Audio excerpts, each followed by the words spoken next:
వేదికను అలంకరించిన పెద్దలందరికీ నా హృదయపూర్వక నమస్కారాలు.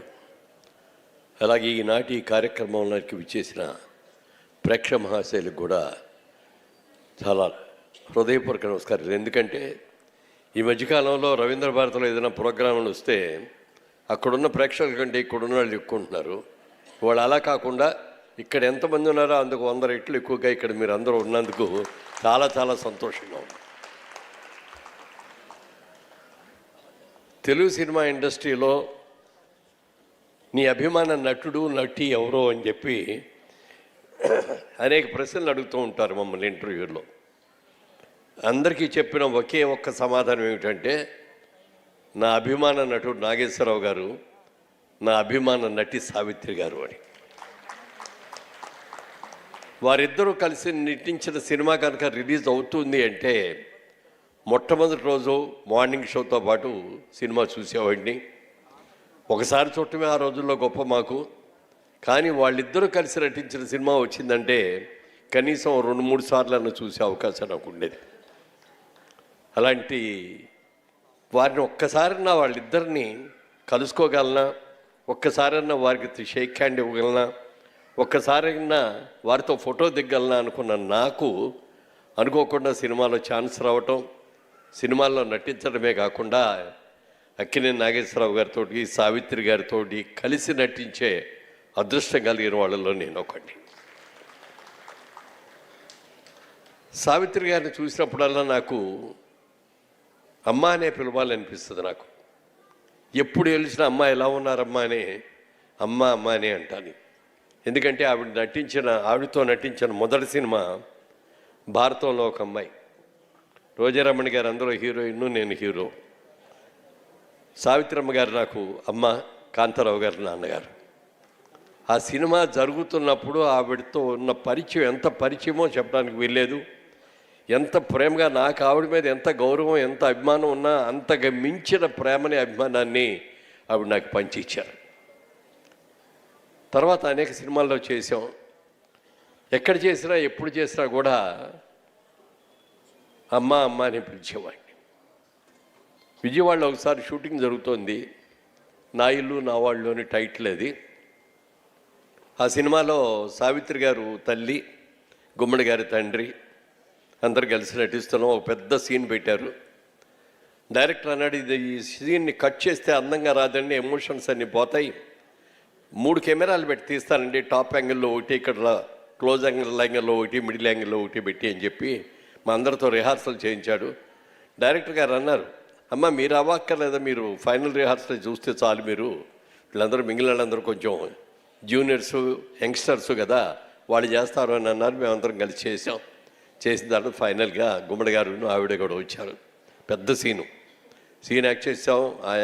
ఆ సీన్లో ఏంటంటే నేను కొడుకుని అల్లరిచల్లరిగా తిరుగుతున్నాడు, బాధ్యతగా ఉండట్లేదు అని చెప్పి దండించేటటువంటి ఒక సీన్ అది.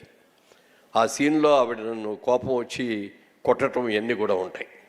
అయిపోయింది, సీన్ చాలా బాగా వచ్చింది, అందరూ కూడా చప్పట్లు కొట్టాం, చాలా బాగుందన్న. ఆవిడ దగ్గరికి వెళ్ళిపోయి ఆవిడ చేసిన ఆ ఎమోషన్ చూపించినది చూసి కాళ్ళకి దండం కూడా పెట్టాం.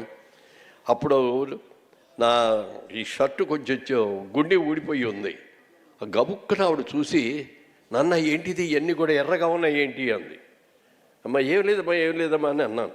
కాదు ఆగు అని చెప్పి తీసి చూస్తే ఆవిడ ఉన్న గోడతో ఇది చేసిన దానికి గోల్డ్ ఇవన్నీ గీసుకొని బ్లడ్ వచ్చేసింది. నాన్న సారీ నాన్న ఎమోషన్ తట్టుకోలేకపోయారంటారు. లేదమ్మా, మీరు అంత బాగా చేశారు కాబట్టే, ఈ సీన్ అంత బాగా పండింది కాబట్టే ఈ సినిమా అంత సక్సెస్ అవుద్ది, దీని గురించి అసలు పట్టించుకోవద్దమ్మా అని చెప్పి ఆ రోజున అన్నాను. అలా అనేక పర్యాయాలు రామాయణంలో పిడకల వేట అనే సినిమాలో ఎన్ని రోజులు కలిసి షూటింగ్ చేసామో చెప్పడానికి వెళ్ళలేదు. మెడ్రాస్లో, హైదరాబాద్లో ఏదో షూటింగ్ జరుగుతుంది, మేమందరం కూడా ఇక్కడే ఉన్నాం. నాగేశ్వరరావు గారి స్టూడియోలో దాసరి గారి డైరెక్షన్లో. ఆ రోజున సావిత్రమ్మ గారు చచ్చిపోయారు అనే వార్త వచ్చింది. నాగేశ్వరరావు గారు అక్క అని పిలిచేవారు. నాగేశ్వరరావు గారు కదా, దాసరి నారాయణరావు గారు, ఆవిడ కూడా తమ్ముడు అని పిలిచేది. ఇక నాగేశ్వరరావు గారు ఆవిడ ఎన్ని సినిమాలు ఎంత ఆత్మీయంగా యాక్ట్ చేశారో మనకందరికీ తెలుసు. వాళ్ళిద్దరూ బయలుదేరుతున్నారు అంతిమయాత్రకు వెళ్ళాలి అని. నేను వెళ్ళి దాసర్ గారిని, నాగేశ్వరరావు గారిని అడిగాను, సార్ నాకు చాలా అభిమానం అండి ఆవిడంటే, అంతిమయాత్రకు నేను కూడా వస్తానండి అని చెప్పి వాళ్ళిద్దరితో కలిసి మేము ముగ్గురం కలిసి మెడ్రాస్ వెళ్ళి అంతిమయాత్రలో పాల్గొని దాన సంస్కారం అయ్యే వరకు కూడా అక్కడ ఉన్నాం. కానీ నాకు ఒక్కటే బాధ అనిపించింది ఏమిటంటే, అంతటి మహానటి చనిపోతే పరిశ్రమ యావత్తు కూడా ఆ రోజున ఊరేగింపుగా వచ్చి ఆవిడ అంతిమ సంస్కారం చేసి ఉండాల్సింది, అది చెయ్యలేదే అనే బాధ మాత్రం నాకు చాలా మిగిలిపోయిందండి. మరి అంతకుముందు వచ్చి బాడీని చూసి వెళ్ళారేమో నాకైతే తెలియదు, కానీ న్యాయంగా అయితే అంత మహానటి, అంత గొప్ప నటి చనిపోయినప్పుడు ఎంత అద్భుతంగా చేయాలి. ఆ రోజు షూటింగ్లు అన్నీ మానేయాలి, అన్నీ చేయాలి. అది ఒక్కటి మాత్రం చాలా బాధ అనిపించింది ఆ రోజున. అలాగే మైసూర్లో ఒక రోజున ఏదో షూటింగ్ కోసమని వెళ్ళాం, బెంగళూరు నుంచి మైసూర్కి వెళ్ళే రోడ్లో. ఆ షూటింగ్ చేసిందే అయిపోయింది.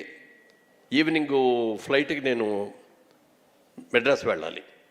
అక్కడ హోటల్లోకి వెళ్ళి ఇట్లా మన లిఫ్ట్ ఆన్ చేసేటప్పటికి ఆ లిఫ్ట్ పైనుంచి వచ్చి దిగింది. డోర్ ఓపెన్ అయిపోయింది. ఎదురుగుండా సావిత్రమ్మ గారు చక్కగా తెల్లటి చీర కట్టుకొని మంచి బొట్టు పెట్టుకొని అలా అట్లా ఓపెన్ అవ్వగానే ఆవిడ కనపడేప్పటికి, అమ్మ ఇదేంటి మీరు ఇక్కడ ఉన్నారని నేనంటాం, బాబు నువ్వు ఎప్పుడు వచ్చావు ఇక్కడికి అని అంటే, వచ్చానమ్మా, వచ్చి 4 రోజులు అయింది, షూటింగ్ అయిపోయింది, మేము వెళ్ళిపోతున్నామమ్మా అన్న.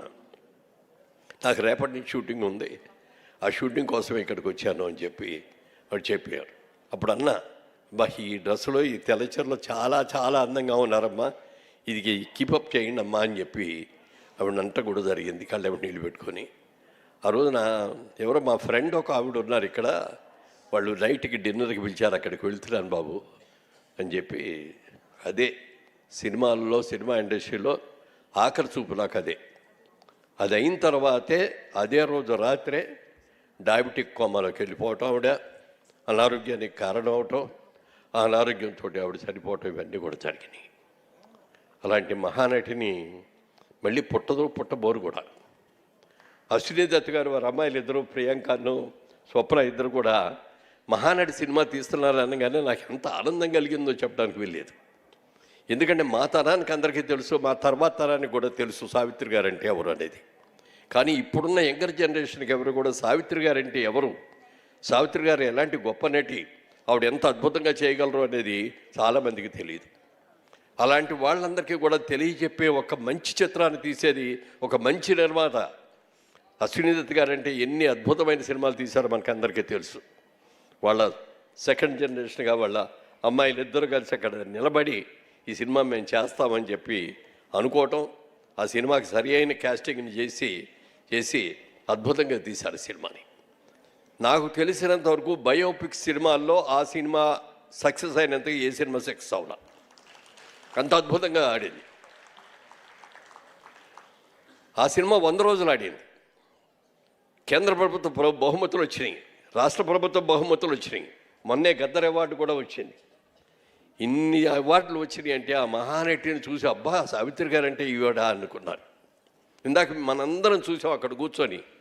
కర్టెన్ ఓపెన్ అవ్వగానే 90 మంది పిల్లలు చక్కగా డ్రెస్సులు వేసుకొని నగలు పెట్టుకొని వాళ్ళు పాటలు పాడుతుంటే సావిత్రి గారి పాటలన్నీ ఆహా ఎంత అందంగా ఉంది. 90 మంది సావిత్రులు స్టేజ్ మీద చూస్తున్నావే అనిపించింది నాకైతే నిజంగానమ్మా.